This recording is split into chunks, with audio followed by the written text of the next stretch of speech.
सुंदर मिथिला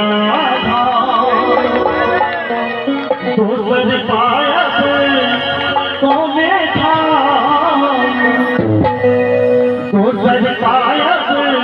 कौने था दुल्हा दुल्हन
गिरधर किशोरी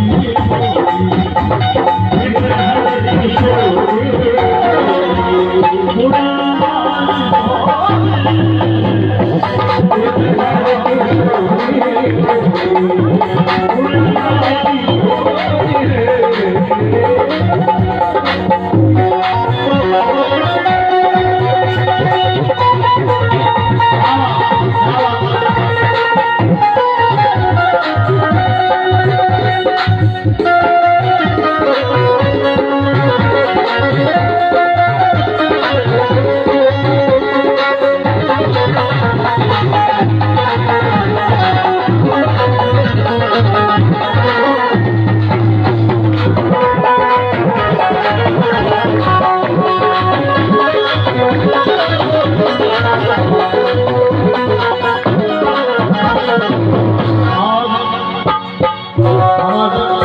ऑर्गन पर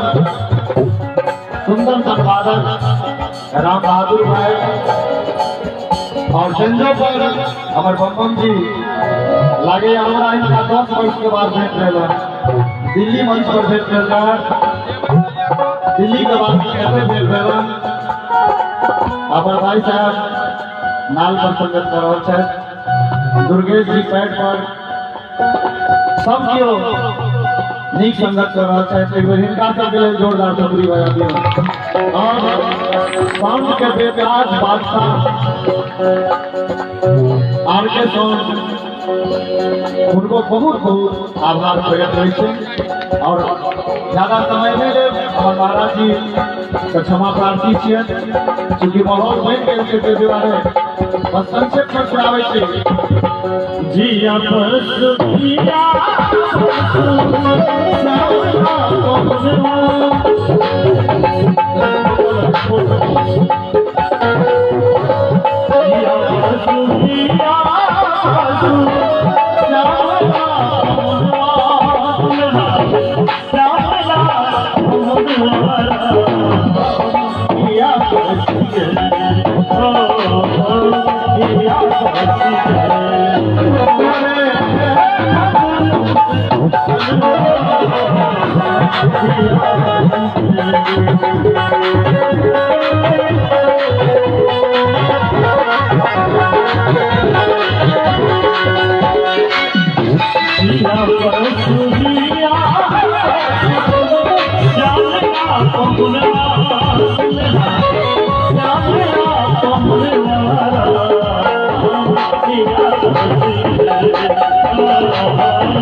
सुंदर फल पत्तिया ओढ़न पाया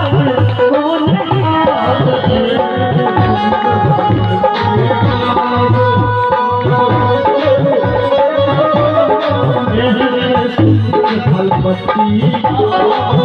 ओढ़न पाया और संबंध है पर ओ कन्या सिया